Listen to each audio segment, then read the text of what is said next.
Adventure Series.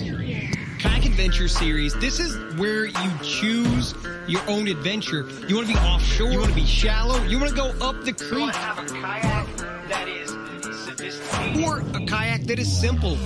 You get to choose your own adventure. Oh, looky there. That's a micro bag. I hope you brought the family. This is going to be wild. Hey, this adventure is going to be amazing.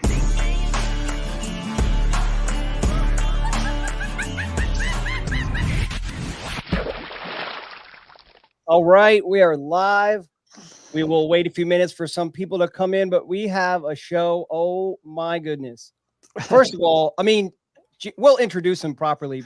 And this is for later in the show, but Jensen and Jody Queen coming on. But the Mullet Angler, I think because I was watching some of his content and he's from Georgia, and I think if Gene had started a YouTube channel back in the 80s, he would be the Mullet Angler.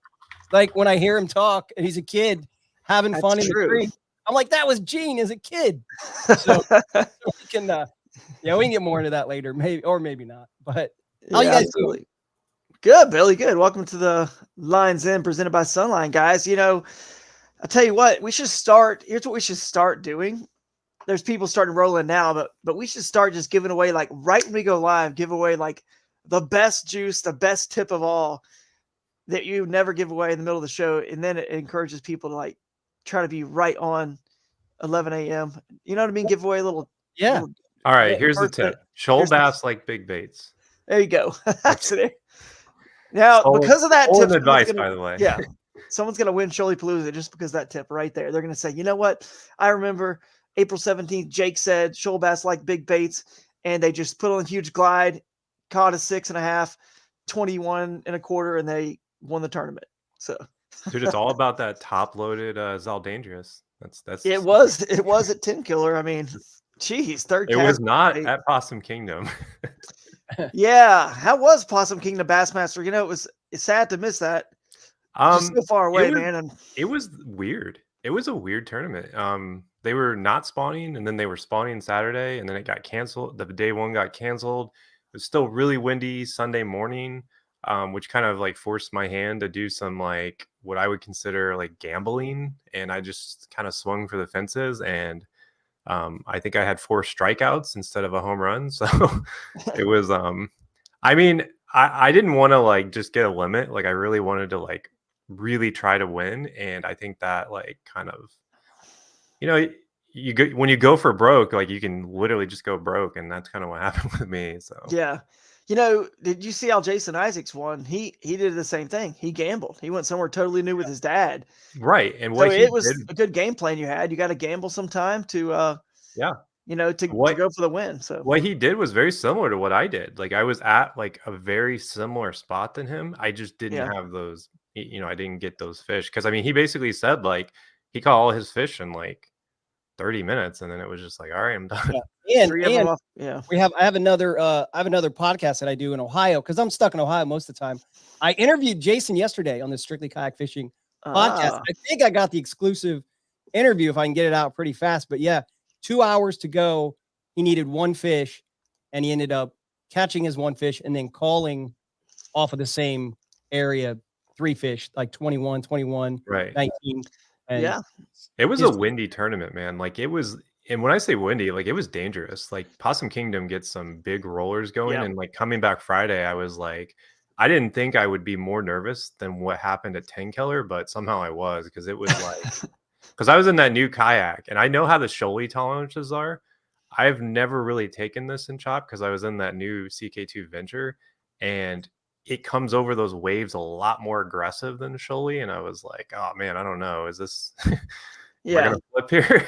Yeah. But it did great. It did great. Like that kayak it's a fast kayak. Man, is it fast? Yeah, the CK2. Yeah, that's cool. Well, and to tie it into Kayak Adventure Series a little bit about what we're talking about, it was a 1-day shootout for the Bassmaster Kayak Series on Possum Kingdom.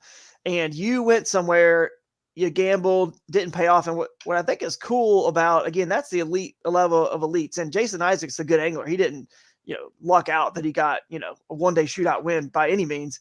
But having said that, at the Kayak Adventure Series events, if you are intermediate, you are a beginner, you are nervous about taking a gamble, going somewhere, and then paying for it, you on Friday with the 4-hour afternoon session on Friday, you can do that. And even if you zero and you whiff, you're okay because it's just 5 fish for the whole event for between Friday and Saturday, just 5. So you can take those gambles, you can take the risks and still have a chance to win and not just be, obviously you're done at any 2-day tournament. You're done if you don't get a limit on one day, or if you get a low limit, it's really hard to ever come back and win. But this will be kind of nice to see how those intermediate anglers who are trying to kind of learn about these tournaments and work their way up to the Bassmaster and the Hokies and KBFs that maybe they can kind of come in with a little bit more confidence and hope that, you know what, a 5 fish limit, a day and a half, even if I make a mistake, I can potentially compete with some of these other top names, which we're going to have 2 of for sure on the show here today with Jody and Gene, who are already in the green room. We'll bring them on in a second. You could potentially compete with these guys in that format because the more days you give, the better, the more it's going to kind of give the advantage to the anglers that are the top of the top that are out there doing this full time. So we'll be interesting to see how this series does that. The only thing I want to do before for our news and notes, if we can move on to the news and notes segment before we bring Jody and Gene in, is I'm going to share my screen and go over to the Kayak Adventure Series website and just be encouraged and remind you guys, let's see, to sign up. We're 2 weeks away, a little bit more than 2 weeks away. If you go over to the events, you click on Thomaston, Georgia, you will see this is pretty cool. You scroll down, you can either scroll down or just click on event details. I'll just click on that. And this is where you register. This is where all the information is, guys. It's nowhere else. It's right here. If anything changes, we put it in red. We keep it there for a year. So you just need to come back to this page. It never moves. Anything you ever need is all on this entire page. You scroll down, you'll see hourly itinerary is on this page, like where you're going to be, when you need to be where for every literal hour of this event. You can register for things like the Bass U Brunch, which is pretty cool, and see all about the events. But the Peach State Kayak Anglers, they have their TourneyX page up now. So I've linked it. You click over there. It'll take you right to their joint events. You can go over there, and they just got it up. So you can enter that joint event. They should have a bunch of – sorry, I clicked on it, but I don't think it took you guys there. But they should have a bunch of people in their events. They usually get a good 50, 60, 75, 100 anglers. So that should be a fun joint event if you want to possibly earn a little bit more money. You're feeling confident. The other thing I want to say is if you click on the individual division, which it's not taking you. Every time I click on it, it takes me to a new window. So, but I will just share that window with you guys real quick because I want to show you guys how many people are in the event so far. We've got a lot of folks in the event, guys. We've got 38 in the individual division. You can see a lot of names that you've heard of, a lot of names we haven't heard of, which is great because it's showing how this is growing, kind of growing the sport to some folks that maybe normally wouldn't fish the event. So there's 38 already in. And if you know anything about kayak fishing, that's pretty darn good for being more than 2 weeks out. And then if you clicked on, the team division, there's a few unique people there that aren't in this individual division. And then if you click on the micro bags thing, and if you click on the side pot Sunday, again, same thing. So we probably have 55 total registrations and probably 45 unique people. So that's awesome. Go get signed up. Don't wait any longer because the first 100 anglers get a $100 gift bag. So from the sponsor. So definitely kayak anglers are such procrastinators, man. Oh, we are. I mean, it's funny. Like the Bassmaster event had 60 people with 2 weeks ago, and they topped out at 174. So yeah, we had a local trail, and on Friday there was 22 people signed up. It was a Sunday event, 49 anglers for a local trail. We went from 22 to 49 in 2 days. And let me just throw this in. There's no reason not to sign up early for this because the refunds are all the way up to 2 days until the tournament. Now you will lose like $10 or $15 because of Stripe and TourneyX fees we can't get back. But full refunds up to 2 days before, and you can move your entry to any other event down the Kayak Adventure Series for no charge if you decide not to do it. But if you do and you sign up now, the good news is you get that $100 gift bag and you're all set. So let's keep it rolling, guys. We got a lot of momentum. Let's keep sharing it. If you really care about this series and what we're trying to do with these big brands like the GoPros and Toyotas and the Realtrees and Torpedoes and X2 Bat, all the big brands in and out of the fishing industry. We can make this even, an even bigger party, because that's essentially what this is. It's hopefully the 6 biggest parties of the year, and we bring everyone together with all of our diverse styles and kayaks, and just kind of battle it out and see what happens. And there'll be certain events where, I should have been, out in the main lake scoping, or there, possibly, or certain events that, I should have been up in a backwater, river and creek. And that's kind of for everyone's to kind of figure out. And some events, it'll be hopefully a mixed bag in the entire top 10 of people doing all different things. And so we're going to talk a little bit about all the different kayak rigs and setups with Jody and Gene here. And unless you've got something else, Billy. Yeah. Just a couple to hit on before we bring them in. Yep. Before we bring them in. One thing you guys will see throughout the live streams now and going forward, we'll have a voicemail, and just leave a voicemail. We'll play it live. Your thoughts, your question, your shenanigans can be played live. And so when you see that number come up, jot it down, put it in your phone, call us from the water, call us from work. We don't care. Just leave us a message. And then the other thing I have is Discord. We understand that a lot of people don't, they're not on Facebook or wherever everyone gets all their information. So Discord is great.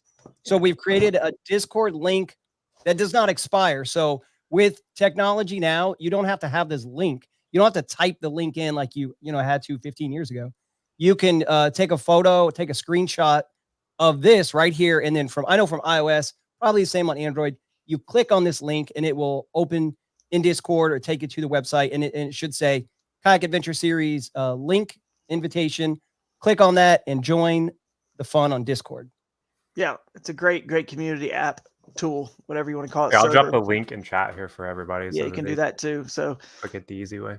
Yeah, it's so much easier than Facebook groups, man. It really is, to keep up with what's going on and everything. So the world's kind of switching there, and we're hopefully,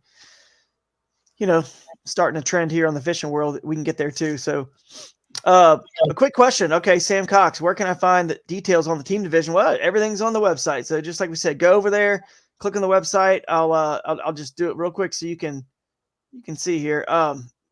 Click on the team division, learn more. X2 team division presented by X2 Power. Learn more. Click on it, and you will learn about all the divisions. Actually, you can see it's a 2-person team that scored their best 10, their 10 best fish, 5 from each angler. You guys do not have to fish together. The entry fee is $150, $70, $75 per angler. So, hey, a very inexpensive way to get into the Kayak Adventure Series. Just find a teammate, enter the team division only, and you're only out $75. But of course, you're welcome to enter the individual and team and all the rest of the divisions. You can enter them all. You don't have to just choose one. You can enter all of them simultaneously. But team is a great way to, have someone ride with you from whatever state you're from. You guys want to catch a shoal bass, come down to Shoaliepalooza, split the gas money, split the hotel or the campsite, and only spend $75 on the entry fee and hang out for the festivities, the festival, and of course, hopefully those ACA classes afterwards, which we should definitely mention that again too. But this definitely allows people, I think I already covered that. Yep. So, and you don't have to fish together. You do not have to be together. One part like Lance and Tim Perkins, who won the last River Bassin Angler of the Year title, or not the last one, but several. I think Ken and Clayton won the final one. But they had a strategy where they didn't fish together. They did not want to be together. But as we've talked about in previous episodes, being together on the water, we think could actually be an advantage if it's a bigger body of water like a lake or a river, because you're allowed to communicate with other anglers in the competition. And obviously other anglers probably aren't going to give you any good info, but your teammate might. And you're right there and say, hey, here's what they're biting. Here's what here's how I'm catching them. And then next thing you know, you may have given a tip to somebody who's competing against you in the individual division also, but I think that it well makes up for it with how high you could climb, in that team division. Of course, even if you helped your teammate and they jumped above you in the individual division, dude, they're only going up above you one spot. That only affected one possible spot and many spots in the team division. So it's a cool concept. I think you guys will love it. It was very popular with River Bass, and we would have some events, we'd have 30 or 40, 50 teams. I mean, literally it'd be like 125 people in the event, and nearly half of them were in a team. So cool. All right. Well, let's bring these guys in. Ladies and gentlemen, This is the main event. All right, everyone. We have two ambassadors to the sport. If you guys have been paying attention at all, two of the top kayak anglers. And not only do they both create content, they don't just give away the juice. They actually teach us, both of them. So let's bring in Gene Jensen, the Fluke Master, and Mr. Jody Queen. We are in presence of royalty here. Kayak fishing royalty with these guys. Gene, what's up, man? You're on the water. You're on the water here, so I love it. And hopefully Jody, is he black on your screen? I'm seeing nothing on my screen. He's loading in. He's loading in. All right, Jody's loading in from that West Virginia internet, and that's all good. But Gene, we'll talk to you for a second here. You're on the water, so the pressure is on. You know, we need a fish catch while we're on here live. You'll see. We got a thunderstorm moving in. They might turn on it. They're spawning right now, so it's like you got to be on top of them. So I'd rather have them out a little ways so I can do some chatterbait and cranking and that kind of stuff. But we'll see if I can get something. So. Yeah, man, absolutely. I think you can do it. We'll see. We'll have you on here for whatever 20, 30 minutes, and maybe it'll happen. But you're a guy that's used to filming or fishing under pressure and with cameras and everything around you. So if anyone could do it, I've got confidence in you. All the bloopers. You know, all the bloopers. The trick is to put a drone over top of me. Then I'll catch a fish. Other than that, we'll just see. You know, that's actually funny because in the kayak or in the Hooked on Wild Water show that I used to do, whenever they would send the drone up, I felt a lot more freedom because they're not near me with the boat there, and I could just go do whatever I want, not concerned about how fast they got to keep up with me. And I can go into some places maybe they couldn't really even get with the boat. So when they would send that drone up, I'd go in the nastiest shoals and stuff, and I usually would end up catching one. You know, it's funny how that works out. Have you guys seen the drones that like follow you now? That's like the new technology. It's like these little drones, you throw them up and they just follow you the whole time. Yeah. The little ones have the big boy technology now. Yeah. Yeah, the affordable. That'll be the ones I get. I don't trust myself flying those suckers. I need them to be as automatic as I can get them. Yeah, absolutely, man. Same here. You know, and I haven't tried those new little small ones that you see, but maybe they are good quality and they work great. I don't know. I mean, I don't know. Someone out there, someone in the comments can maybe tell us if those ones are any good. There used to be like a restriction on the weight of so when they when they started making those small ones, it was to get under it's kind of like the boat thing, where you don't have to throw it. Yeah, it's only 13 and a half. It's not really a 14 footer. They did that with drones. Yeah, exactly. I don't have a pilot license. Well, let's see if Jody will get in here. Let's see if he's got signal here. There he is. Jody, you're with us now, bud. Yeah, my phone overheated, man. Oh my Lord, that's not good. I'm out in the truck.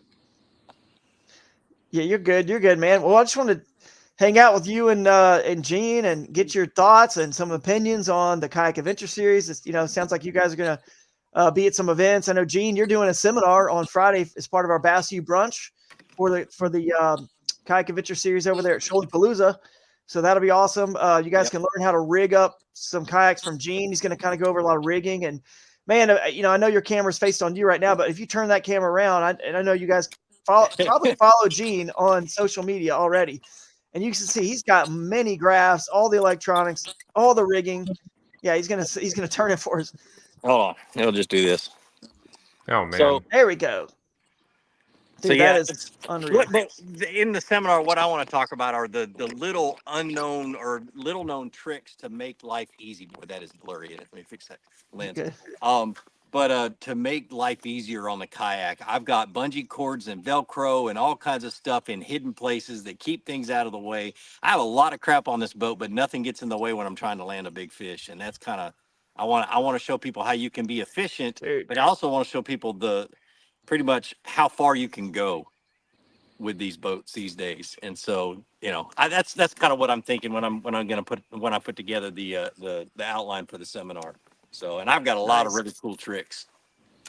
Yeah, man, you do. And I can't wait to see that because we really, man, I really hope we can have like I said earlier, a top 10 litter with people of all different styles just to show how the kayak is so diverse. And, my style being simple is very much like, counter opposing to your style. You know what I mean? I want less stuff But your more stuff, you've got it laid out in a way where it can be efficient and not be in the way. And all of those tools are helping you find the fish, with the electronics. And so it's working for your style, but it's just cool that, there's different styles. And Jody, you come from a river fishing background in West Virginia. I know you're good with electronics as well, but you're not some, person out there is going to have 2 and 3 graphs and all this stuff going like crazy. I think you probably prefer to, fish simple, when possible. But tell us about how your style is a little bit different and how you think, the various styles might play in these Kayak Adventure Series events. Yeah, I mean, first of all, these events, the way you've got them set up, man, I think I'm going into this more with this is going to be like a vacation for me. I'm really looking forward to it because it sounds so fun, man. And I love the ideas with the old theater. And I think I'm hoping that the public may attend, get a chance to come into these old theaters and they get to meet the anglers. I think that's a great idea so if they get some idea of what's going on out there, and it could cause, memberships to go up. It could be, I think it's a really good thing. But yeah, back to the simplicity of things. When I get on a river, all I need is a paddle and a boat, man. I don't use, I will use, according to the river, I will use a motor on the back, but that's about as far as I'll go with a lot of it, and I'll probably downsize my rig for, the Flint River. And just something about being on the river that I love anyway. And you learn to read the currents and the drops and the ledges and the holes. And I don't know, it seems like I'm more in tune with it. So I don't need a lot of stuff on there. But now, when I get on a big body of water, that changes a bit. I go to a bigger boat and I'll put more electronics on. I'll have a unit, and I use forward facing sometimes, according to what kind of fishing I'm doing. But I'm really looking forward to getting back to the basics with this series. I think it's going to be great. I think it's going to grow. Yeah, man, I think so. I hope so, for sure. I mean, I think it probably speaks to a lot of folks out there, whether you do love to use all the electronics and rig it out as to the nines like Gene, or just do the simple fishing, and go to the creeks and the bridge accesses and the places that, a lot of us, it's really that's kind of what started kayak fishing boom, was the fact that, well, we're sick and tired of how busy and crowded lakes are, because they are. Bass boats are everywhere, and then the sport's so popular, and lakes can only hold so many people. It's kind of like a golf course. You can only hold so many people on the course, and all of a sudden, there's going to be, a lot of waiting around on the tee boxes. You're going to be frustrated. The prices are going to go up because, if they get that many people, they're going to raise the price a little bit. Well, lakes are kind of like, they hit that point. They kind of maxed out to some degree. And we all I think kayak fishing boomed for the simplicity of it and to get to places that the boats can't get. But what's cool is we've, now seen, obviously with what Gene's got there, they can really catch them with the same technology and with the motors and torpedoes, and we can move fast on lakes, and obviously the big bass are in the lakes. They're there. So it'll be cool to see how these styles, kind of collide and just see what happens. I think there's a time and place for all of it, we wouldn't have it on our boats, I love having my electronics in the lake. I get to, finding schools of fish or finding holes that you wouldn't normally see with your own eyes and stuff like that. It's good to have. It's a definite tool. Right, but not on a river. I mean, it's one of those things where I would never have this set up on a river. It just would be nothing but trouble. I mean, nothing but trouble. Exactly. You're right. Jody mentioned the theaters, and that's a pretty cool thing because we're going to get to show off your footage, and it doesn't have to be GoPro. Obviously, we think GoPro is the best and prefer that footage, but it could be anything. It could be your cell phone. It could be another, action kind of camera. But at those theaters, man, it's going to be cool because, I mean, isn't it fun when you watch a football game and they're running the ball, they're doing sweeps or, in the rounds, they're doing passes, short, intermediate, throwing the long ball, like all these different variety of scoring is happening in the game. It's not just a run play every time or something. Those are the most fun football games to watch. And then for us, I think when you go to those theaters, when we put this footage on the screen, it's going to be cool when just to see like how different. And honestly, if you watch that Bassmaster Elite at Harris Chain, it was pretty similar. They actually had an event, you know, it's been a while, but they had an event that you've seen, you know, I saw who was KJ Queen was in a canal, sight fishing, fish on bed, ended up 3rd place. You know, you definitely had Garrett and JT Tompkins using, you know, live scope out in the middle. And then you had other people just flipping and in the reeds and shallow water. So when they're cutaways to different anglers, it was just cool to see how many different ways there are to catch a bass and get the job done. And it's pretty cool that we'll be able to put that footage on the big screen at the theater, which I know probably touches you a little bit, Jody, in the sense that, like, you know, you've got that artistic side to you, and these are very historic and artsy, these theaters. And that's, you know, I know that, like, you're going to love, trust me, you will love going and seeing the historic theaters. They are very cool. I know you and your wife will enjoy that for sure. Yeah, there we go. There we go. I was filibustering, just hoping that 20 incher. Oh, yeah. And look at how efficient this was. Look at this. He flips out the net like it's nothing. Yak attack leverage landing that for the win. Man, this is a first for us. Look at that. Oh god, that was a first. I wasn't kidding, a 20-incher, bro. 20-incher. So I was that's a 15. All right, Jody, we're gonna see. Wait a minute, hold on. We're gonna find out. Gene, are you on Gunnersville? I'm on Gunnersville. Gunnersville. So I guide here now, Drew. Yeah, I know. Well, yeah, that's a good segue into your yeah. So I'm here. Sure. I'm here pretty much every week. Every week he's there. You don't live far from there at all, so I figured you might be. And I'm just curious because we're going to be fishing Gunnersville for the Bassmaster Kayak Series. So, all right. So let's see how many people can guess how long this fish is. I'm going with 19. I'm going to go with 18 and a half. 18 and a half. Yeah. Okay. Well, you said 18. I'm going to say 18 and 3/4. It's 19 and 3/4. Oh, man. With the mouth closed, Drew. All right, there you go. With the mouth closed. But did you pinch the tail? I did not pinch the tail. Because in Bassmaster, you can pinch the tail. Yeah, but it still wouldn't have made. It was barely 19 3/4, so it wouldn't have made 20. Probably not. That's cool, man. That's a cool segment there. Yeah, well, we should clip that, post it. So he's in the lead there. So yeah, we want to see how that lake's fishing. It's obviously fishing good. We got Bassmaster Kayak Series heading there. I don't know, about a month away. A little over a month. Yeah, their cutoff date is 21 days. Anybody who wants to hire me before then is fine, but after then, your name's getting sent over to the authorities. So yeah, exactly. Dude, that was so cool. And see that clip right there. I know we didn't get. You know, you got it on your GoPro from behind you. Yeah. Oh yeah. And we got you on the. We got you on the front here. We got to do a collab with that clip. We should do a collab with that clip. But just think, man, Gene, you end up in the top 10 at a Kayak Adventure Series event. You go on stage. All you had to do is trim that clip to that minute, the cast to catch. That's it. It's all we need is one angle. You don't need some big edit. If you go to kayakadventureseries.com, there's already a drop down where it says GoPro, or maybe it says footage submission form. Click on it. Get that trim clip and just submit it like through the cloud, whatever you want to call it, through the cell signal. And it won't take long to get a minute clip. And then boom, we got it. Billy and Jake and I and the team, we say, all right, who's in our top 10? Who do we have a clip from? And then we will probably even try to message everyone and say, do you have a clip? Well, let's suppose that Gene didn't have any cameras running. Here's what you guys need to do for the Kayak Adventure Series. And we will have a show that's more about the GoPro and the filming later. All you got to do is this. Take your phone, just like Gene's using his phone right now to film himself so we can watch him. Turn it around before you release that fish. Have some sort of mount where your phone can sit. Hit record on landscape, not portrait, landscape like Gene is right here, and then just hold that fish up and pan it across that lens real quick. Real slow, but real quick, like your clip's going to be 10, 15 seconds, and then just say fist pump and say 19 3/4, let's go, or whatever, and then let it go. At very minimum, we should have that from every angler. You know what I mean? At best, hopefully the GoPro from behind.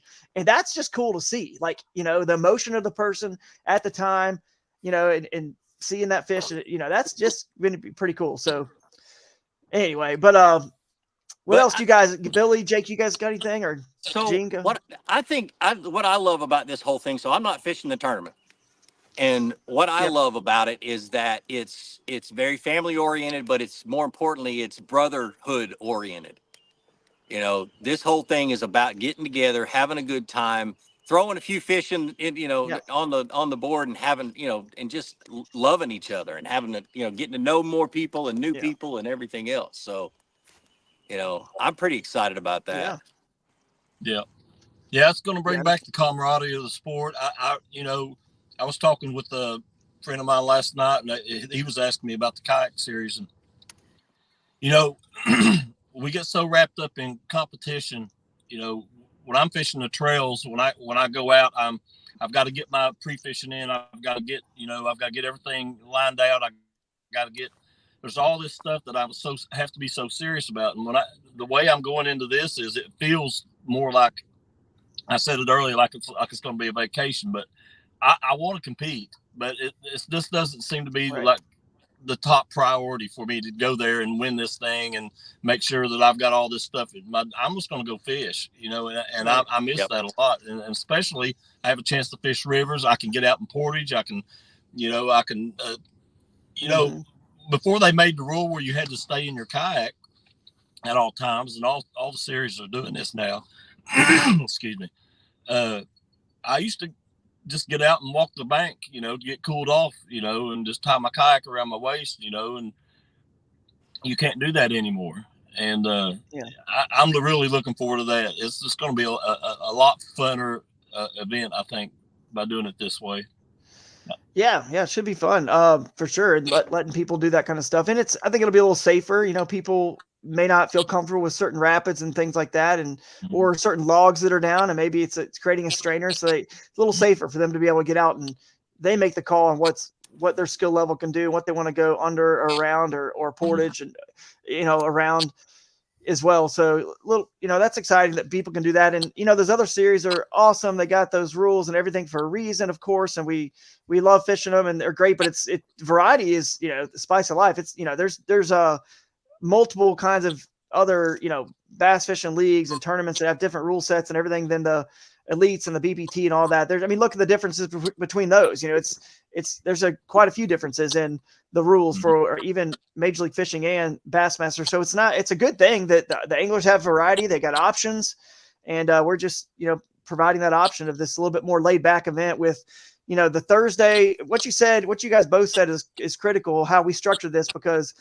and I've said this before on this podcast and plenty of others, but when the sport gets so serious, which is what Jody was alluding to, Yep. and look, I love fishing that stuff. The serious hardcore, it's fun to me. Like that highest level of competition, dude, it is fun.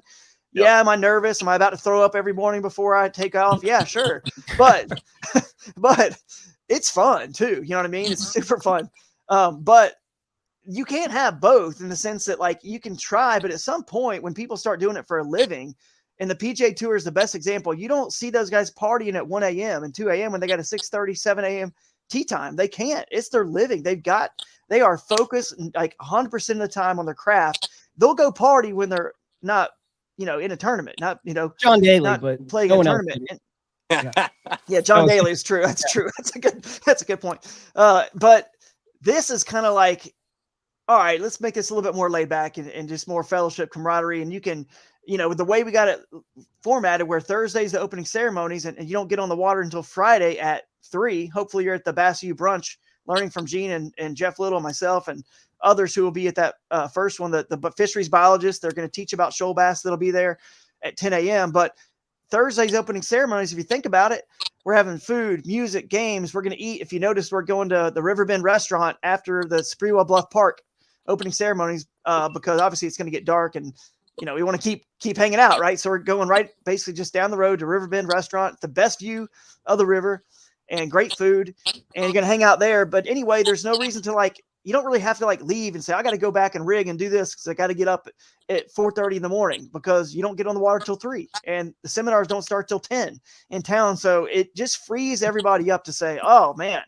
this is relaxing. This is great. We could just go hang out and have fun, rub shoulders with Gene and Jody, and all the other big names that'll be there, the Jeff Littles, the Alex Rudds, the Russ Snyders, that, anybody else that's in this event that you can go down a list and look at the It does, who's registered.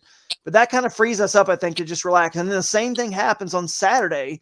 It's so much easier for people to take off work on Friday. Am I right? I mean, that's way easier to get off a Friday than it is a Monday. Monday's the busiest day. So by ending this on Saturday, it's again like, guys, it's Saturday. We're all going to be there to support each other at the result, which is great. We can have a packed theater, and we will have a lot of community people at that theater, Jody, because the festival, the city's telling us they're going to have like anywhere between the whole day, that between 3 o'clock and 10 or 9 o'clock, whenever the festival ends, they're going to have like 5,000 to 7,000 people there. So when they announce on the speaker, go to the theater for the results of the Shoaliepalooza, I think we're going to have a lot of community people in that theater because, they hunt and fish in that county. So I think we'll definitely have a lot. But basically, when that's over, we have what a great opportunity for anglers to spread the word, of the sport. And I mean, what a great opportunity to mix and mingle, And I think that's huge. Yep. On the selfish side of things, if you want great content for yourself, if you're up there on stage getting an award and somebody takes a whole bunch of pictures and a video of you up on a stage getting an award, it gets eyes. It really does. And we actually pay now the top 15% because of that. We want more people to get on that stage, to have that moment on a true stage with theater lighting. There's Steve Owens popping in. He's going to make it down hopefully by Thursday, but he's registered. Excited to have him. And Drew, what's the minimum length fish? 10. So we've gone down inches, even 2 inches. Minimum is 10. Minimum is 10. So the smallest possible limit is 50. Is 50 great inches, math right? skills you got there, Gene. Yeah. I'm thinking here. Yeah. So my thought is, I want to throw something out there personally. The first person to get that, because you have an award for that, don't you? Well, we have the micro bag division. Yeah, the the Z-Man micro bag finesse, award. but that's actually the 5. So everything that's under 10 inches, 9.75 and under, if you're registered in the micro bag, you can submit it to that tournament, that separate tournament. And that right there is the minimum is 5 inches. It's 5 to 9.75. We had to put a minimum just because. Yeah, you had to, because it wouldn't work. It wouldn't work. You got to be able to see. You'd be if it's trying the to same measure fish. a fish with your pinky, like. Yeah, it wouldn't work. So but I like where Gene's going with this. He's saying the smallest non-micro bag. Yeah, non-micro bag. I'm thinking, thinking out loud, but I might end up doing this. I'd love to give a trip to the first person to ever hit just 20 inches or 25. Or no, the best 10 to hit that perfect. Oh, 10. I mean, for the best 5 fish, 10 inches apiece. Yeah, 50. Oh, okay, yeah. Yeah, the 50? first person to hit 50 on the nose and finish the tournament with 50. I'd love to be able to just go to their place and that'd be 25. And just go pick them up at their house and go fishing. So you're saying. I'm writing it down. But Gene, in the individual division, the smallest is 10. So they would have to not submit their 20s to get this trip. But I think what you're trying to do, or maybe I don't know if you're trying to do this. So you're saying you're asking someone to throw the tournament, right? Oh my God, that might be worth it. You have to weigh the pros and cons. I mean, if you're not on them, put them in your live well, and then decide at the end if you want to, exactly, delete all your fish and upload your 10s.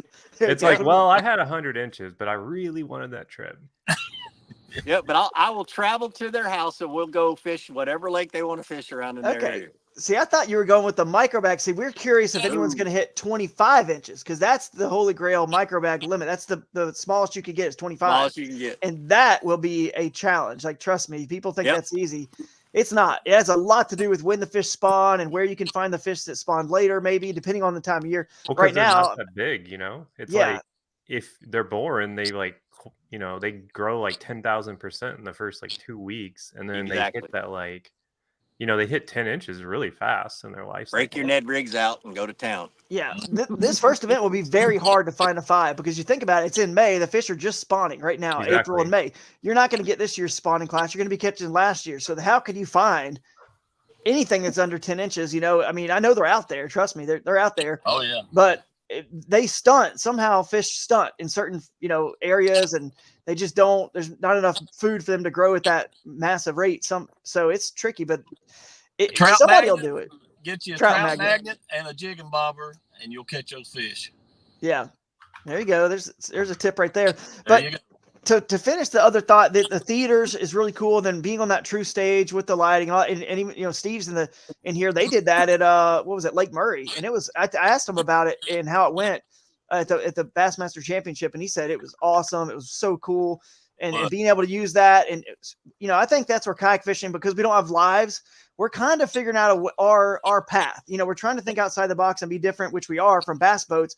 And this is one way we can do it by using this footage, how easy it is to transfer footage these days, get it on those screens and have that real stage, like Gene was saying, because paying out the top 15%, they're going to come on stage and get an award. And being on that stage, yeah, we're not going to talk to the top 15%. We're going to talk to the top 10, like actually give them some time with the mic, but we will bring the top 15%, whether it's 30 people or 20 or whatever, you know, on stage, and they'll at least get a moment to maybe say one sentence and get their award and walk across the stage. And then we'll hand them a check. Amanda Brandon will be at this first one. Boom. Here's your check. Thanks for fishing with us. And then what's cool, back to the camaraderie thing, is the after party, the designated after party, will be at the secret speakeasy that I'm telling you. That's actually where the Bass U brunch is going to be had too. The secret speakeasy in this town is something that you do not want to miss out on. I'm telling you right now, it is unbelievable when you walk in this place, what is going on here in this little town and what they have at this place. So we'll see you at the after party. And then again, it's Saturday. It's so we can all just celebrate the night away and hang out as long as we want. Again, get some information, glean some information off these pros that you guys will be, you know, rubbing elbows with all during the event, and create some friendships and some memories, like you guys said. And then of course, Sunday, you got the optional ACA classes, which Billy, you could pull that graphic up if you want. And you got the optional side pot Sunday tournament. So if you want to fish on Sunday, a 6-hour tournament, just from when you check in on TourneyX, it's 6 hours. You can start whenever you want. You can start at 10 a.m. You can start at 11. Start at 6 a.m. It doesn't matter.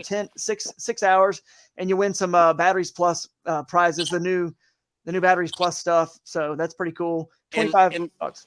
The other thing I wanted to hit on is if you guys out there have never caught a shoal bass. Oh yeah.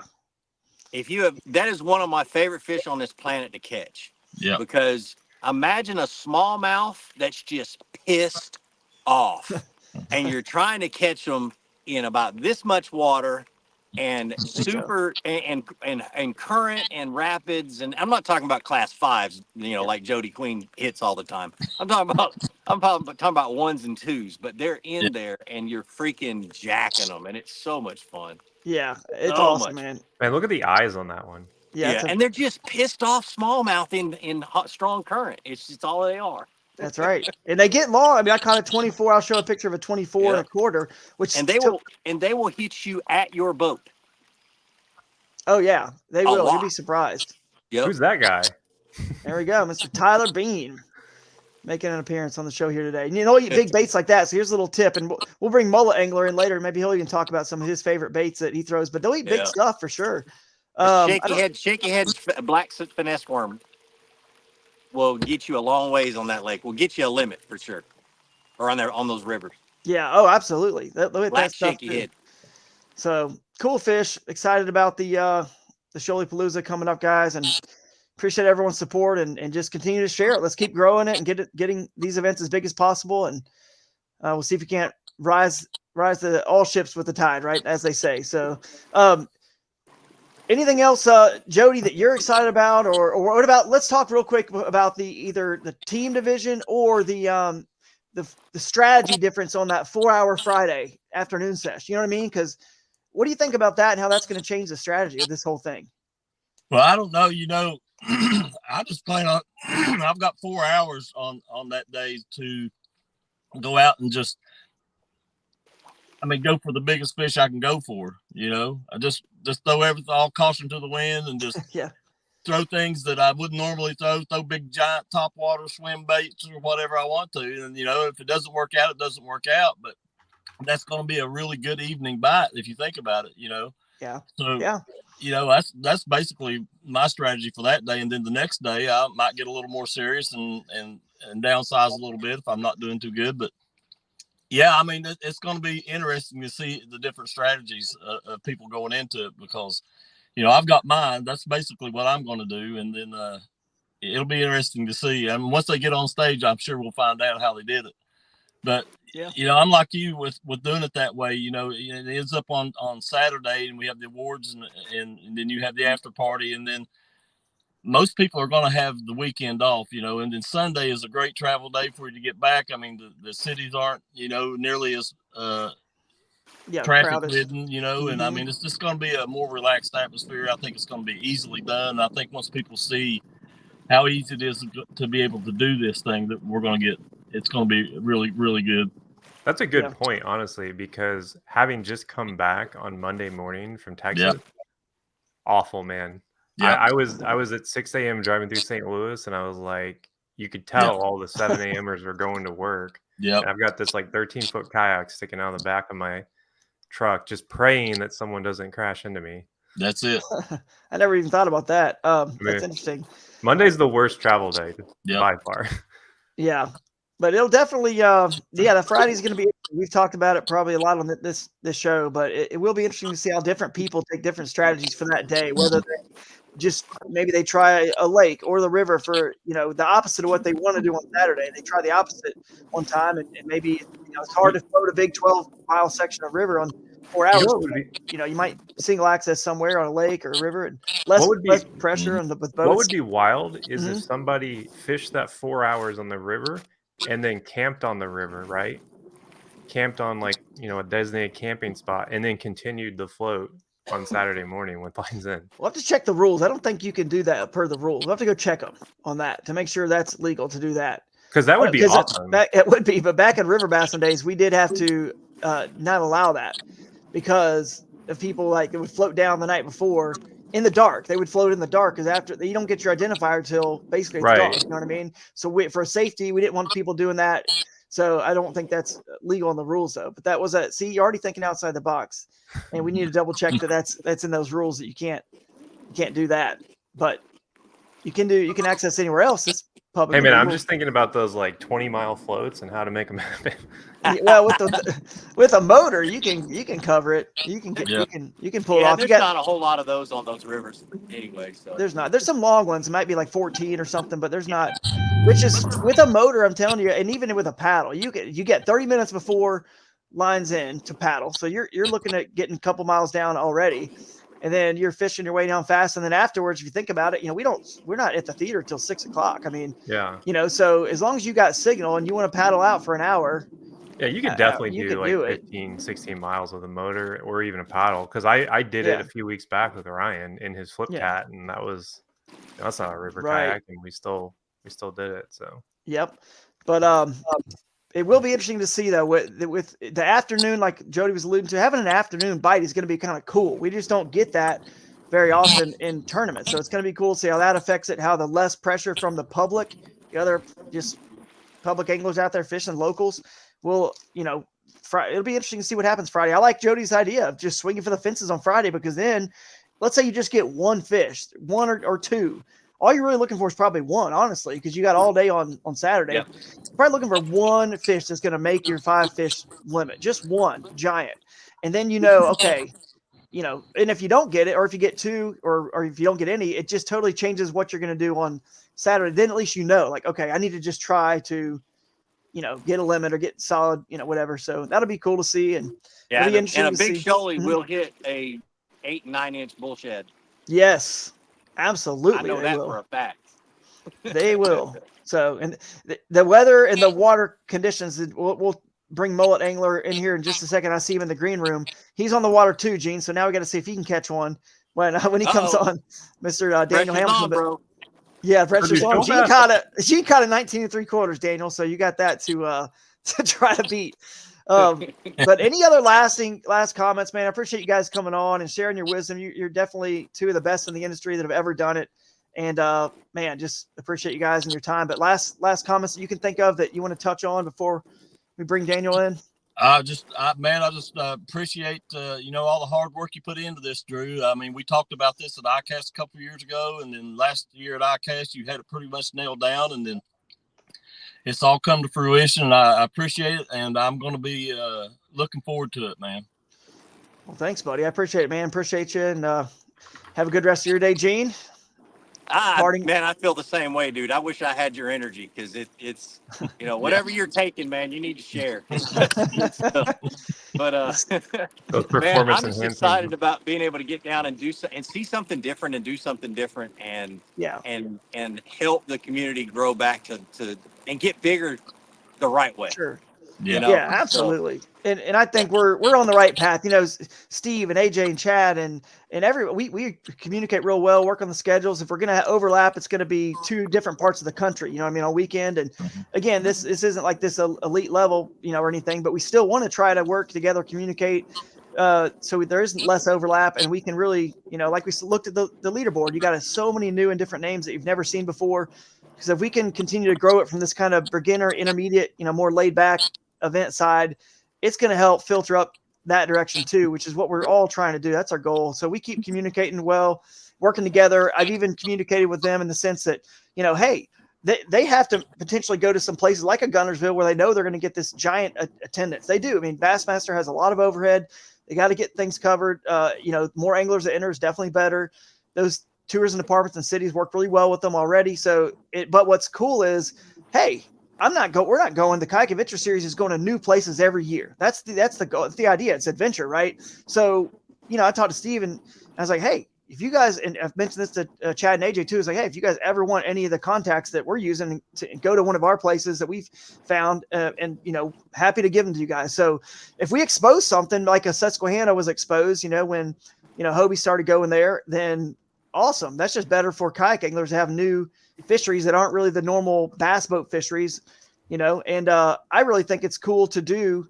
Like I know Steve Owens, when he was on a couple weeks ago or last week, whenever that was, talking about maybe using Lake Worth and Eagle Mountain for the Bassmaster Championship. Jody would not hate that one bit, but like doing more like Shreveport, where we've done before, multiple lakes out of one city. And I think that's a secret sauce, again, something different that bass boats can't do, but we can. So we can hit these new tours and apartments, new cities and new places. And then if we expose something that's exciting and cool, man, I'd love to see Bass or anybody go, there afterwards, because we just want what's best for the anglers. And that's why I hired Amanda Brandon at Real Tournament Management to run the tournament director side. So I don't even have access to the Tourney X GPS pins. I don't know where people are catching the fish. I don't want to know, because if we go there with Bass or anybody else, I just don't want to have that information in my brain, nor is it's not fun to me. I like finding my own, fish anyway. That's the fun of this whole thing for me. So you will be hard pressed to find anybody more professional than Amanda. I can attest to that personally. Yeah, she's great. So we got a good team. Billy, Jake, Amanda, the whole crew, everyone that's helping out. Tyler Bean, just Eric with the website. I mean, I'm missing somebody, but you guys will hear about them on stage. Zach over there at Dark Horse Tackle has done way more than anyone ever realized to help us out, man. He's awesome. So thank you guys for coming on. We'll bring Daniel in. Appreciate all the tips and advice and just the comments here, guys. A great show. Yep. Good luck, Daniel. Good luck, guys. Later. Yeah, later. All right. Before we bring Daniel in, we're going to do a quick viewer voicemail, which is brought to you by Yak Attack. Not to be confused with the Call Me Maybe Dark Horse Tackle, like you just mentioned. So Yak Attack viewer voicemail. Let's play one. We got one today. So, and then we'll bring in Daniel. I'm looking in the green room. He's still reeling. He doesn't have a fish on. If he has one on, we're bringing him in. He's paddling. He's paddling. So okay. All right, here we go with our voicemail, and then it's a question, so we can answer the question after we hear this. Hey guys, it's Ryan from RJM Fishtails, your favorite kayak angler. Anyway, so for the competition for Shoaliepalooza, since most of us have trailers, should we come down with a trailer or the kayak in the back of the truck when we come downtown? Would it be better to not have a trailer this trip and there's plenty of parking, or should we just come with a pickup and a kayak in the back of the truck or a rooftop? Let us know. Thanks. That's a tough one. That's a good question. And I'll share my screen. You guys can see here. What I would recommend is do whatever you want to do, because, and here's why I say that. Let me share this screen here. If you go to Shoaliepalooza's page, if you read the details here, your basic event information here, you'll notice that closing ceremonies, it says here the festival is downtown Thomaston at the square.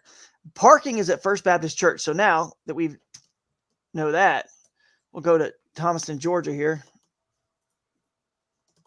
and I'll show you where that is. And we'll probably bring a map of this up.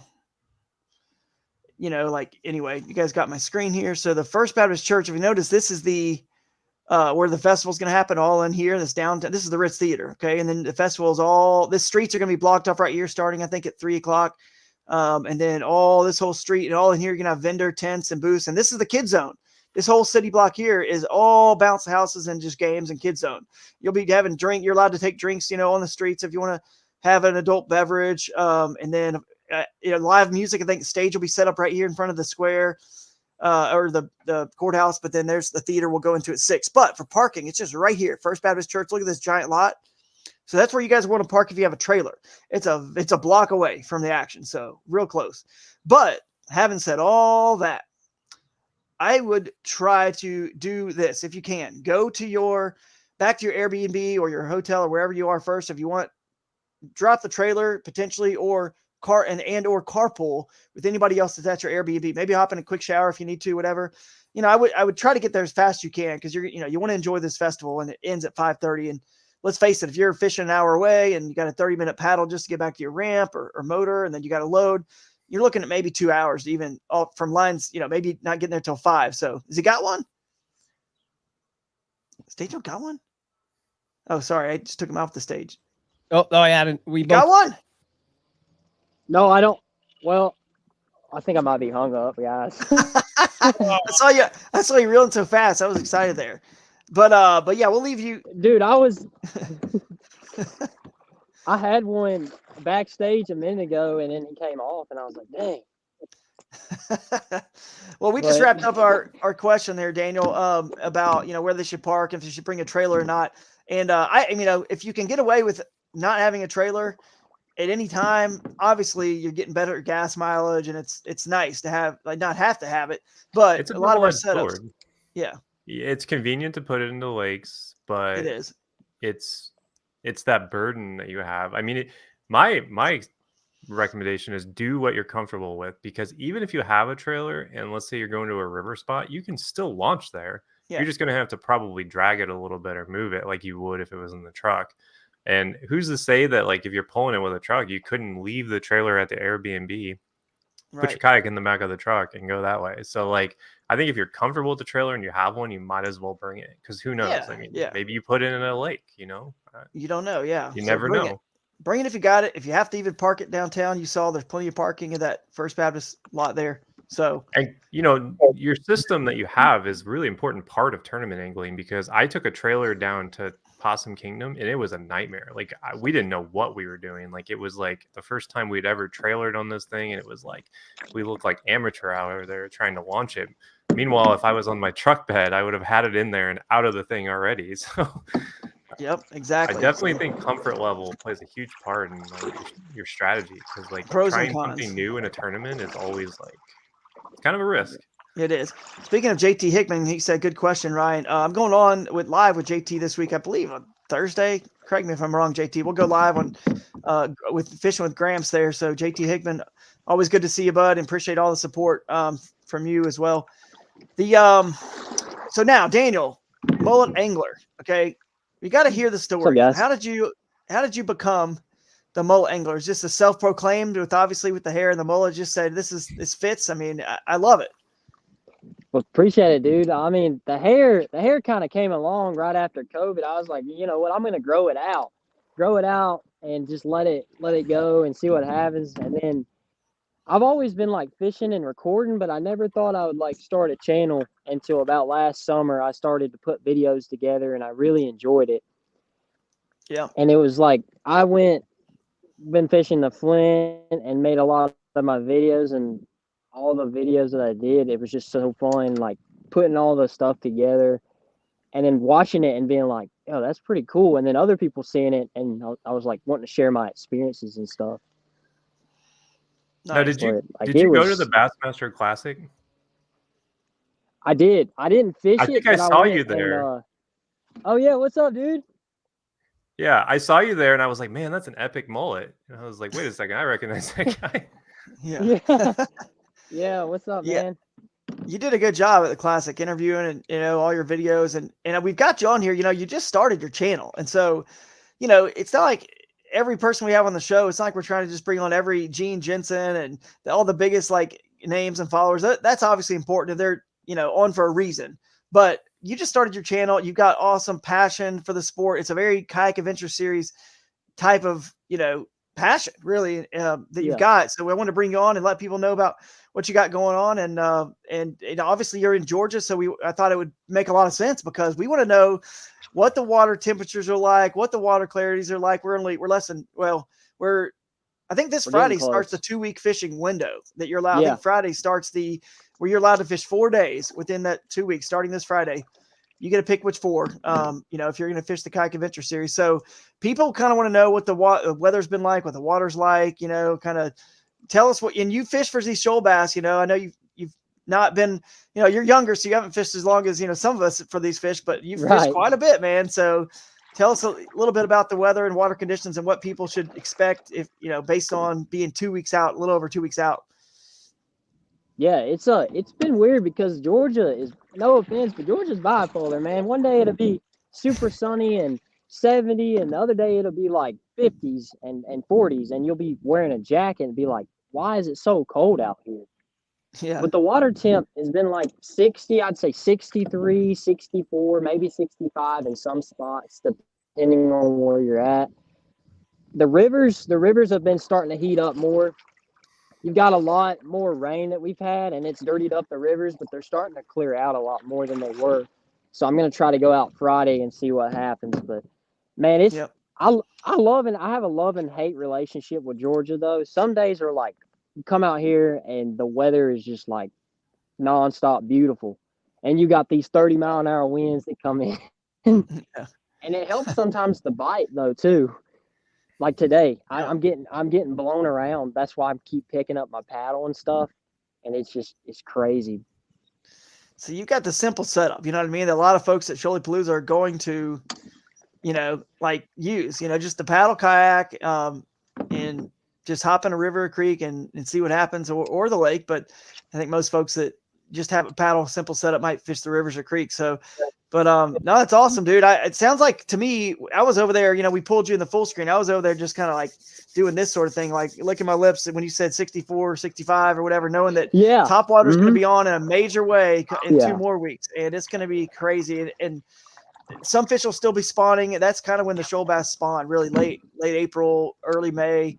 That's when they're still spawning too. So you're going to have post spawn, you're going to have some pre-spawn maybe, and then several on bed. So if the water clears up enough to actually sight fish them, that could come into play. But it may come into play in the lakes that are going to stay clear, or even the Chattahoochee, which is the middle hooch is a lot clearer than the Flint and the Ocmulgee. So again, if you're going to fish the Flint or Ocmulgee, you're probably going to want to find some big, bright white and chartreuse and just get the gaudy, loud power fishing stuff in your hand. If you're on the hooch or the, maybe the lakes, you might be able to sight fishing with some more finessey kind of stuff and see them on bed. So it'll be interesting. But what are some of your favorite, shoal bass tips or techniques and tactics you want to share with folks? I know you're fishing the tournament, so you don't give away all the juice, but yeah. So I would say for shoal bass are very territorial and they're really aggressive. So if you think there's a swim bait that's too big, throw it. That's all I gotta say, because it's not too big. They will literally chase it down. They'll come out of nowhere, and literally, if it comes straight to you, they'll chase it all the way to you and blow up on it. It's amazing. And that's why with shoalies are probably one of my favorite fish to catch, is because of how aggressive they are when they hit your bait. Mm-hmm. Another thing that's super good is, I'd say, and I'm probably dropping a good one right here, but I'm not dropping everything, but I'd say some kind of weightless, hear me out, weightless fluke or weightless Senko. Yep. Because a lot of the time your fish are going to sit behind those rocks. You throw it up in the current, depending on how the water level is. If it's super muddy, I'm throwing spinner baits, chatter baits, really working them down in the rocks and stuff where they're sitting. But if it's like pretty clear, pretty clear water, I'm throwing something weightless and I'm just letting her drift. I catch a lot of fish that way. I think Yeah. that's really underrated, honestly, like on the rivers, the weightless stuff. Cause like I started really throwing them a lot last year for smallmouth, like the little like 4-inch wacky rigs. And people thought it was crazy in the moment, but the reality is like Yeah. it's a really underrated technique because you can just drift it right in front of them. They see it come by and they're like, "Yeah, all right." Yeah, they swirl. You know, they have that Yeah, Yeah. for diving, real. swirling action. You know, with the Z-Man bait having this elastic, it floats. I actually weight mine just with a slight weight, and the buoyancy kind of counteracts it, so it just gives that nice slow fall on the Z-Man streaks or whatever I'm using. It's like a soft plastic jerk bait, but it definitely gives you a chance to hold it in some of those little I'd say eddies and pull little small ones where a spinnerbait or a chatterbait or something's going to move out of that strike zone a lot quicker. You know what I mean? This gives you a little bit longer time. You know, there's something I've never shared on this about shoal bass that is pretty cool. It's a lot about angles. A lot of these rocks, they're called shoal bass for a reason. A lot of these shoals, they have they're all kind of angled the same direction. There's these undercuts that are angled out the same direction. Some of them, some boulders and the rocks in these rivers are your general round rocks, but some of them are very angled. And anyway, and this applies to any rock, but you know, on the upper hooch, I did this a lot. The upper Chattahoochee above Lake Lanier, which isn't in balance, but it still applies. But if you get your kayak, if you can see where the angle of those rocks are aligning, even let's say it's a 5-foot rock or a 4-foot rock, the angle that rock is laying, imagine, you know, paralleling a log, right? We talk about paralleling structure like a log. So parallel the blowdown, right? Because the fish are hiding underneath it and they're going to come out and ambush it.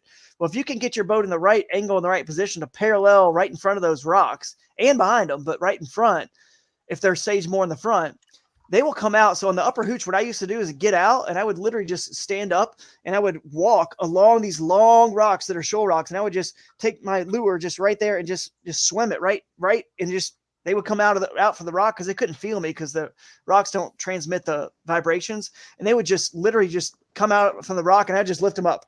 And that's it. They were right there. It could be a 4 or 5 pounder. It doesn't matter. You can, Dang. so get your boat at the right angle and they're right underneath those undercut rocks, smaller than they're tucked in super tight. And you just got to get at the right angle because they can't see it if it's not at the right angle. Obviously, behind them, the rock's solid. They can't see or sense or feel it. Like a log, there's the water's going under and around the log, right? But a rock, it's connected to the riverbed. So it's got to be at the right angle, which is critical to keep those baits parallel in those rocks the best possible and cover the surface area around it. So that's a good little tip there on today's. You got all Banks and Eddie's talking about spilling the juice. He's probably talking about your tip, but I think we both Yeah. gave some good ones there. You know, another thing yeah. you can do with those like Sinkos and stuff is actually do like the jig heads, the wacky jig heads. Because if you do it right, you know, you wacky rig them with a jig head and you throw it into the current, it'll kind of like sink while it's going through the current. But if like you want to, like, let's say you want to get them under a ledge or under a log, it'll sink eventually. It'll hit the bottom and keep moving real slowly, and it'll just kind of pulse as it goes past the spot you're wanting to get. And a lot of times they'll dart out and pick it up and then dart right back into the cover. Yep, absolutely. That's a cool little lake you're on, man. Hopefully you get one here as we. Man, I hope so. I'm trying to get to my juice spots before it ends. Oh yeah, you're good, man. Josh Tatum says he thinks they already spawned on the Flint for sure, and I'll say, I mean, you know, based on all the data from and the fisheries biologist, you know, Steve Sammons and Travis Ingram will be talking at the Bass U brunch about this, but I would say that Josh is probably right. Like, I'm sure like a lot of them have, but not all of them have, you know what I mean? I lived in Georgia for a long time and I still was catching fish that hadn't spawned out into May, you know, into the very first couple weeks of May. And they have a tighter window of spawning, a little bit tighter than largemouth. Largemouth will start spawning maybe as early as March in some spots, you know, and then all the way into like June. And shoal bass have a pretty wide window too, but it's not obviously as wide as the largemouth. But they you'll still see them spawning. There'll be some spawning, and certain rivers might have been a little popped off a little sooner than the others, but there's definitely still some out there that'll be spawning even come that event.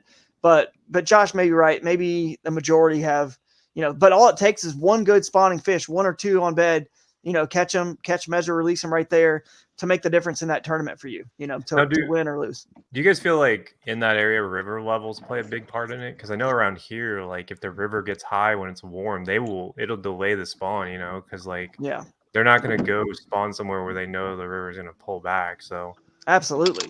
100%. Yeah, 100% agree with that. Because a lot of times, like the rain, like depending on how much rain, the Flint, for me, from my experience, the Flint gets muddy quick. Like it doesn't take much for it to get muddy. Yeah, it The does. for Okmulgee sure. clears up a little bit faster, seems like, but the Flint, it stays pretty stained. But when it's clear, it's clear. Yeah, that's right. When the summer comes, it's clear.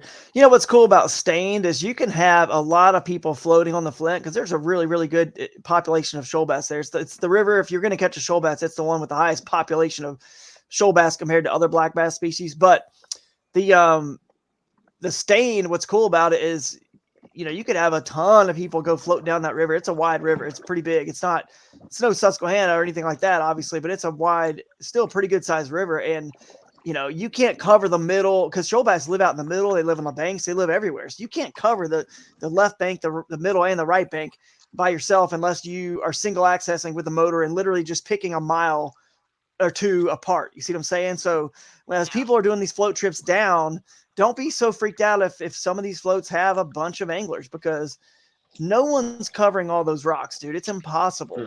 And with it being muddy, I mean, again, it's even trickier because if it's clear, it's another thing. You might be spooking all the fish and all those people, and they can see a lot further. But I think that mud just helps us be able to have more people at these events, and more people be able to actually catch them, and not get front ended by a bunch of rivers reload too. So like even if someone's going past a spot, like fish can move in there between the time the one person goes and the time you get there. I mean, look at like a 10 killer. John Creek Fishing Adventures came in behind Drew like an hour later at the boat ramp, caught 95 inches right there where Drew had been through that area. So. Well, I hadn't fished it though. I didn't fish but I mean, okay, I'll say that. But I motored. Yeah, motored. You're probably thinking like, man, I should have fished that. Yeah, well, I think it's just like a good point. I think it worked out okay. Every point in the river, like you're gonna get them, they're gonna reload. Like they don't stay in a spot all day. Just because a fish is on a log at 10 a.m. doesn't mean he's gonna be there at 12 a.m. But there could be there one at 2 p.m. So they definitely reload. I mean, and they change very quickly. Like the fact that I motored up and was going towards a deep pool that was a rocky pool that didn't have like laydowns in it, that I saw a bunch of big smallmouth in. And I'm glad I got distracted by throwing at some wood and catching some small spotted bass because I was trying to fill my limit. And that made me focus a little bit more on some of the wood because I wasn't going to focus on the wood because I'd seen a bunch of big fish the day before in a pool around rock. And in pre-fishing, they just weren't on the wood. And the water levels just fell to the point where it got calm enough where I threw that big Zow Dangerous swim bait and caught the 21 1/4.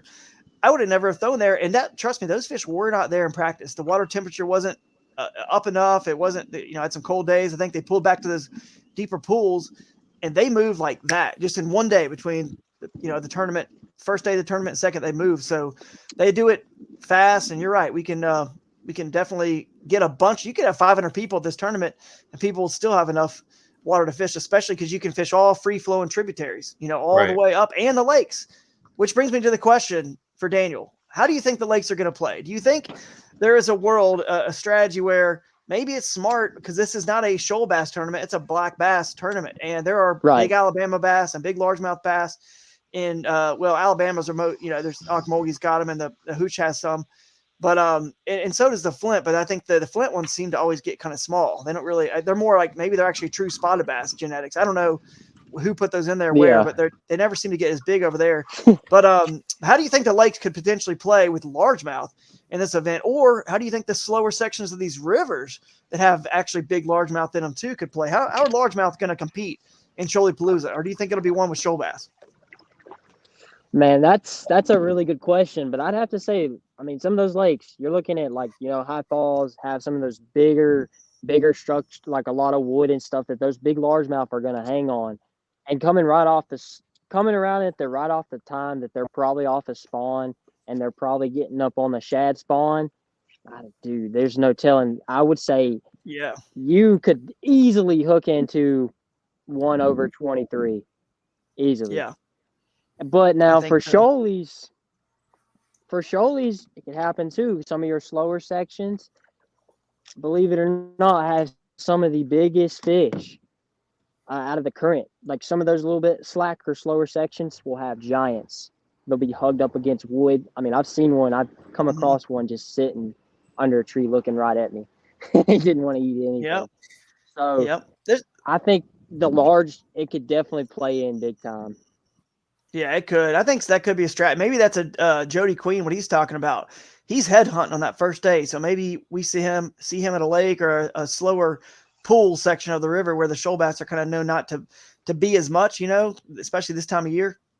But the largemouth will be there, and that's where they're going to spawn. That's where they live year round. The largemouth, they kind of, if there's a pool that's half mile long or quarter mile long or whatever it is, a mile long, between shoals, that's where your largemouth are going to be. They're going to be there. They live there. They don't ever, I don't think they really ever go above the shoal above them and then below the shoal that's down below that. They kind of just own that half mile or quarter or mile long pool section. And they are giant, like you say, in 23, 24 inch largemouth. This is Georgia. We're talking middle Georgia. This is a warm climate. Yeah. I mean, it wasn't very much further south of here than the world record was caught. That's debatable, whatever, if that was actually the record or not, whatever.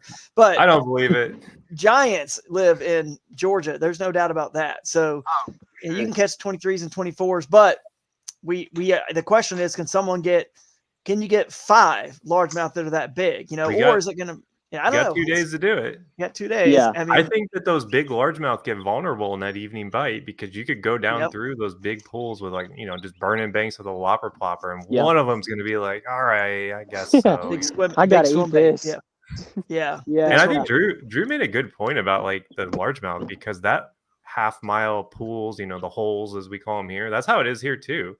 Those largemouth, they will get in there and they will stay there their entire life. Now the smallmouth, they'll go up and down. Those largemouth, they'll just live in there, and they they get big.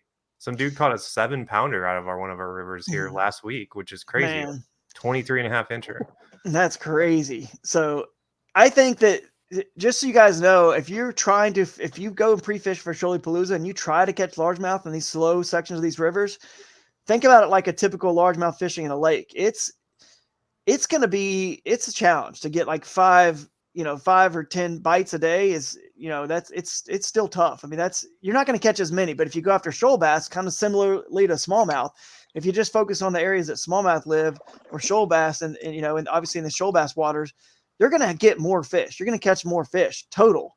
So if you go largemouth fishing, just realize that these lakes or anywhere, it's a normal largemouth kind of fisheries, man. Getting 5, 6, 7, 10 bites is pretty normal. If you catch more than that, if you catch 20, 25 largemouth in a day, you're doing something.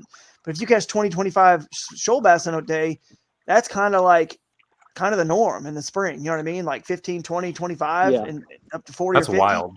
That's kind of the norm. So there you go. There's that world record. There it is. So wait, is that actually it? I thought there wasn't actually a real picture or something. no, there's a couple real pictures of the world record, but maybe that's part of what the debate is. Was it? We got that's the whole topic for the Big Bass podcast. Go listen to listen. Ken They Duke haven't and those done guys. They haven't done that one yet, so Not on that one, but they will. Yeah, they'll and they're now he's doing saving the it. Bass After Dark, so go check him out. Any comments we want to hit before we let Daniel go? And appreciate you being here, man, and giving us some really good thanks stuff. for having me. Yeah, absolutely. The weather, just so everyone, let's look at it. We're 10 days out here. I mean, the weather forecast, at least my app shows up to 10 days out. So Well, the weather while you look up the weather, Drew, I just want to say I think it's cool where Mullet Angler, he'll take out friends. So I don't know. I have a couple of friends, and they don't want anything to do with my obsession. And somehow Mullet Angler, like, he'll take people out fishing that seem to not be into what he's doing, and he's like, yeah, this is cool. Let's go do it. And that's cool, man. I think it's cool that you're encouraging the people around you to do what you're doing. So yeah. Yeah, man, Absolutely. I try to get people out in the sport of fishing, like my little cousins, my buddies, even if they just come out here and hang out with me. It's just a fun time to get them outside, get them away from like games on the computer, just get them outside and be out in God's creation, man. Yeah, absolutely. It's awesome, man. That's in the spirit of the Kayak Adventure Series right there. People just getting others out there, and of course, hopefully they'll sign up too and be a part of the fun. Yeah. So today's 84 in Thomaston. Tomorrow's at 85, 87 on Friday, 82 on Saturday. Then it drops to 71 for a high on Sunday, and 70 on Monday, and 76 on Tuesday the 23rd. 24th is 82, 79 on the 25th. So it's kind of going back to, in the 70s starting on like Sunday. And then there's some rain in the forecast, just maybe half an inch on Sunday, a little bit more than that maybe. So nothing major. We're looking good. Friday on the 26th, which is a long forecast out, it does say you're going to have like a little bit more than a quarter of an inch in that area. But man, if it just stays like that and just kind of keeps raining just a little bit, like keep some water going, in the river, and don't let it get too low and clear yet. And keep some, I think you guys are going to have a blast for sure. So we're the 26th. See, that would be, so I'm probably coming in town on that next, a few days later than that on Monday, which would be whatever that is, 29th, I guess. So I'll be in town the 29th and get on the water a little bit myself. And yeah, and Billy, Jake, you guys will be there. We'll start to figure out how we're going to pull this production off at the theater, get all this figured out. And yeah, I gotta catch some shoal bass. Man. I can't strike out. No, we can't have a Possum Kingdom 2.0. Well, I guess technically 3.0. Yeah, holy absolutely. Smokes, this wind's kicking my butt. Well, good luck, man. We'll let you get going. I know you're out there and you got a good, good paddle against the wind here to do, and appreciate your time. And you guys go give the Mullet Angler a follow. What's the best place they can follow you, or what's your biggest platform? Is it more like you focus on YouTube or Instagram, or what is it? Man, my biggest platform right now is YouTube. Instagram, I'm working on. You can go follow me at Mullet Angler, TikTok, Instagram, and Facebook's just my name, Daniel Hamilton. But YouTube, Mullet Angler, Facebook, and Instagram are my biggest ones. YouTube, but Instagram too. So cool, man. I love it. But, keep doing your Drew, thing. thanks for letting me come on, man. It's good to be here. It's good to come on. Yeah, absolutely. Well, go send us a picture. See you at Shoaliepalooza. Yeah, see you at Shoaliepalooza, man. Send us a picture of the big one you catch after you go off live. Yeah, that's how it happens. Because you know it's going to happen. It is. All right, buddy. See ya. Man, good show, guys. I mean, we gave away a lot of juice there. By the way, Gramps live tomorrow night. Yeah, 7:30 p.m. Eastern. So be on with Gramps to talk about it and keep promoting this thing. And I mean, dude, that was the most successful on the water people we've ever had, because we've had a few people fishing, and we actually got to see a fish caught, which that's true. And we had pretty good audio, actually. For on the water, that's always Dean's audio was absurd. Like I was like, how is he getting this so perfectly? It's like thunderstorming behind him, and yet you could still hear him. So he clearly has the rigging aspect of his kayak just dialed in. Yeah, but Guntersville too. You got to think about it. What's funny is the Bassmaster and MLF and all the pro bass fishing could have something to do with that. I don't know, maybe not. But Guntersville, like they have so many live, bass fishing events there, and that lake brings in so much like money to the economy of that area. I would not doubt it if they made sure that lake is covered to like the fullest with cell signal for the boaters to have signal in case safety emergency. The 5G rollout has been like a big deal, because you remember how bad it was at Possum Kingdom, right? When we went polar opposite now. You've got 5G like almost everywhere in the lake. It's crazy. Wow. So, that's cool. I don't know. I guess they're stepping up the game.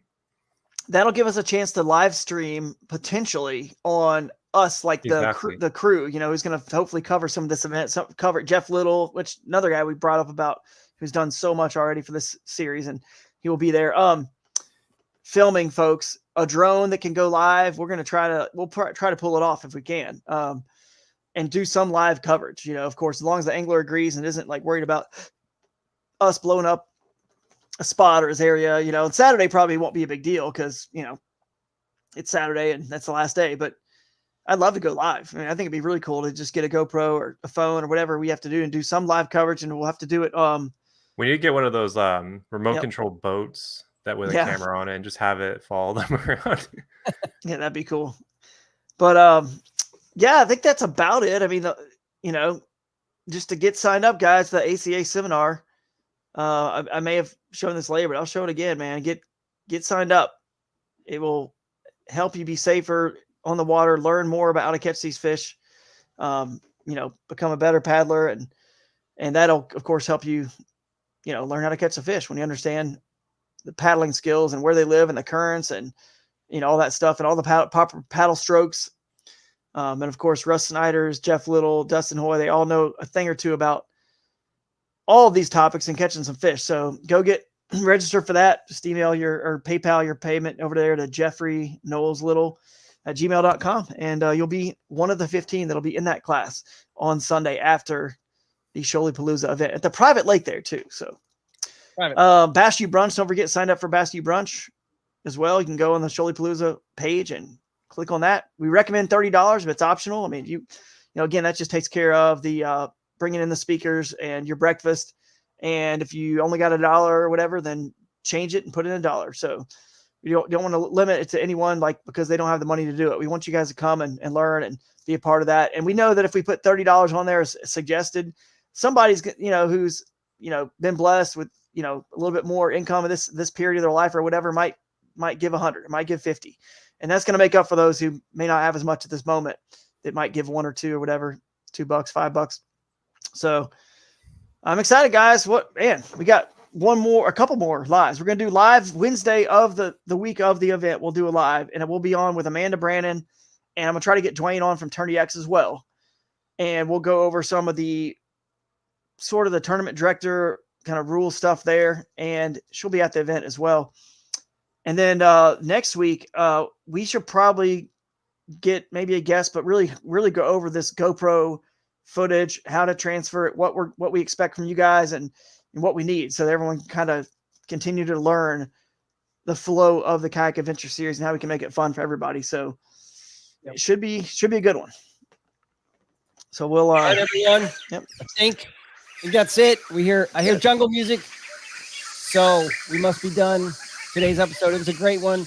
If you're live now and you missed out the beginning, go back, start it over, watch everything, and have a great week, everyone. We'll see you next Wednesday at 11 a.m.